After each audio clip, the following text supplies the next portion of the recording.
चीज को कि बिहार में अब जो बुलडोजर एक्शन हो रहा है उसको लेके तमाम लोग अब रो रहे हैं, चिल्ला रहे हैं कि हमारे घर तोड़े जा रहे देखिए, जिस तरीके से बीजेपी लगातार अब ये बुलडोजर न्याय, अगर हम कहें कि बुलडोजर न्याय और लोगों के घरों को उजाड़ने का काम कर रही है।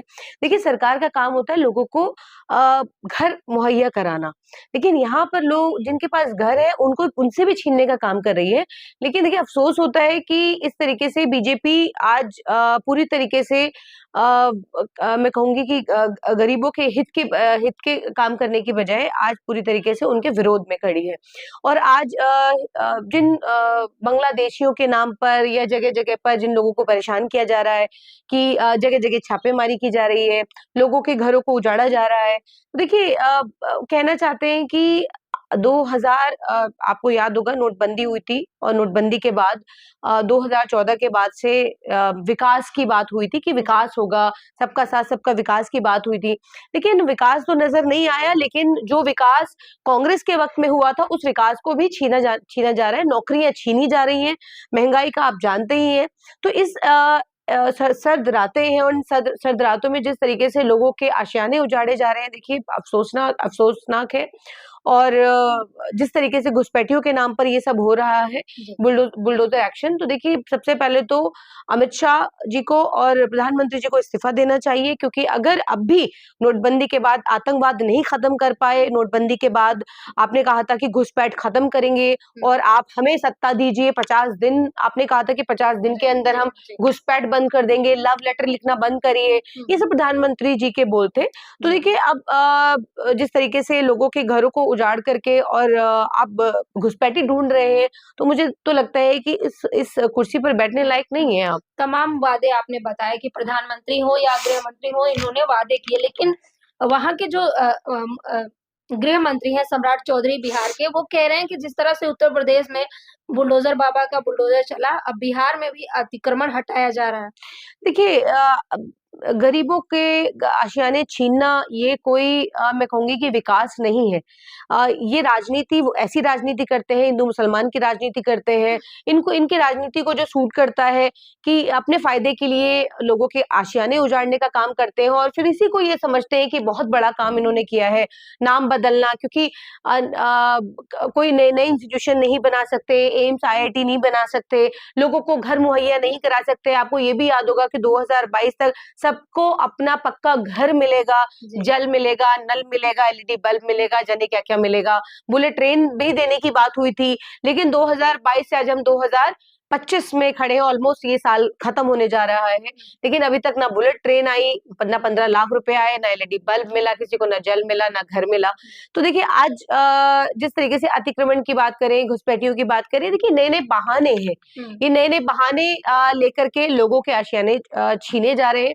और तमाम जो हम कहते हैं कि तमाम देश की संपत्तियां अपने मित्रों को दी जा रही हैं, नजूल लैंड से लेकर के वो कौड़ियों के भाव जिस तरीके से अपने मित्रों को ये बांटा जा रहा है, तो देश कहीं ना कहीं आज भी ये पूछ रहा है कि देखिए वो विकास, वो वादे जिनको आपने जुमला कहा था, वो सब वाकई जुमले थे। लेकिन आज अब इस 2025 में भी, इस साल के अंत में भी हम ये पूछना चाहते हैं कि आखिर कब वो अच्छे दिन आएंगे जिस अच्छे दिन की बात मोदी जी करते हैं। मैम, उसी में सवाल आता है कि प्रधानमंत्री ने कहा था कि 100 स्मार्ट सिटी बनेंगी, तो क्या उत्तर प्रदेश को या बिहार को जिस तरह से अतिक्रमण हटा के स्मार्ट सिटी की ओर ले जाया जा रहा है?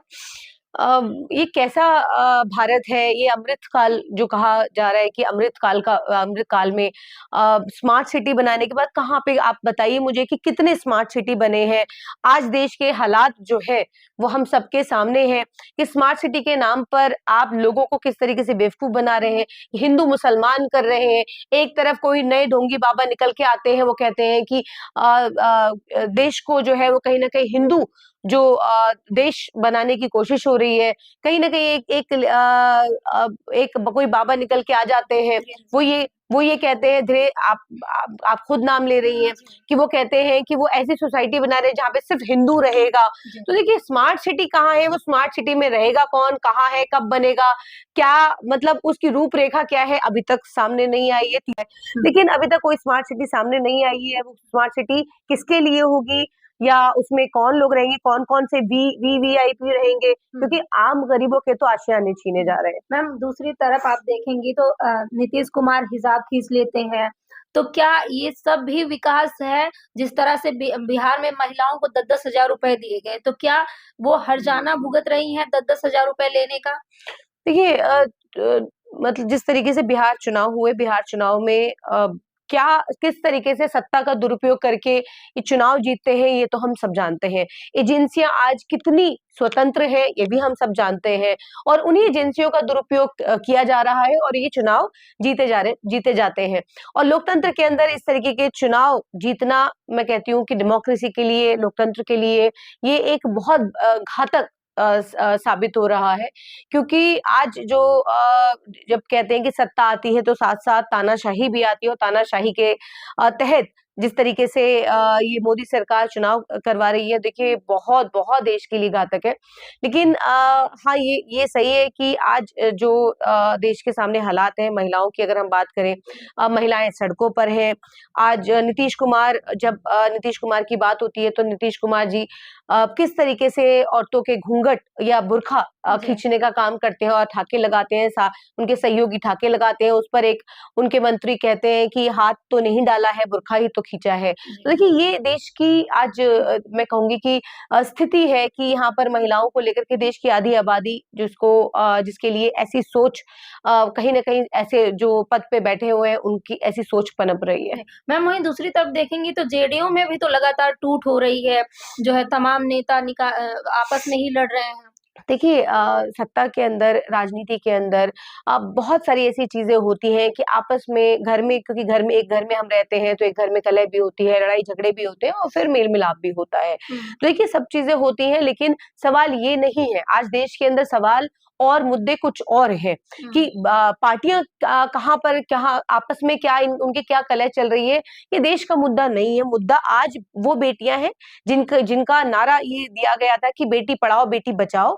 आज वो तमाम जो महिलाएं जिस तरीके से सत्ता ने आज उनके मुंह पर थूकने का काम किया, उनको तमाचा मारने का काम किया, और हमारी जुडिशरी ने सोने पे सुहागा, जो 2 जजेस की बेंच ने जो फैसला दिया, उस पर हमें सोचने की जरूरत है, उस पर हमें बात करने की जरूरत है।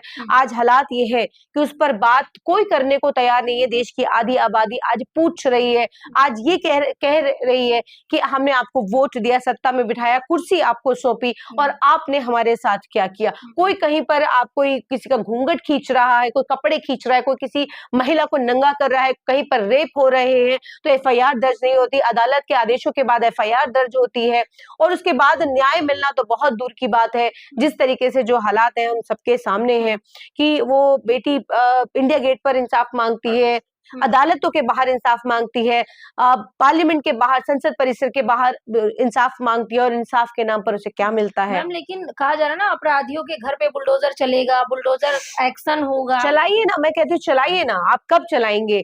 कुलदीप सिंह सेंगर के घर पर बुलडोजर कब चलेगा? अपराधी साबित हो गए हैं क्या? अब हर अदालत में जा करके वो बहन ये बताएगी कि मेरे साथ इस तरीके से बलात्कार हुआ है?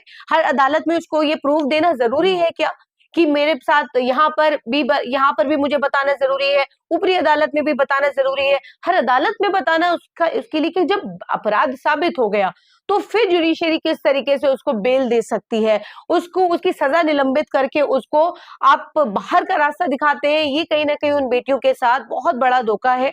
और पहले एफआईआर नहीं होती है, एफआईआर हो जाए तो सजा नहीं होती, सजा हो जाए तो फिर उसके माफीनामे मिलते हैं। बिल्किस बानो और तमाम और ऐसे लोग हैं जहां पर हमने देखा कि अपराधियों को छूट मिलती है, फूलमाला पहना करके स्वागत किया जाता है। जी मैम।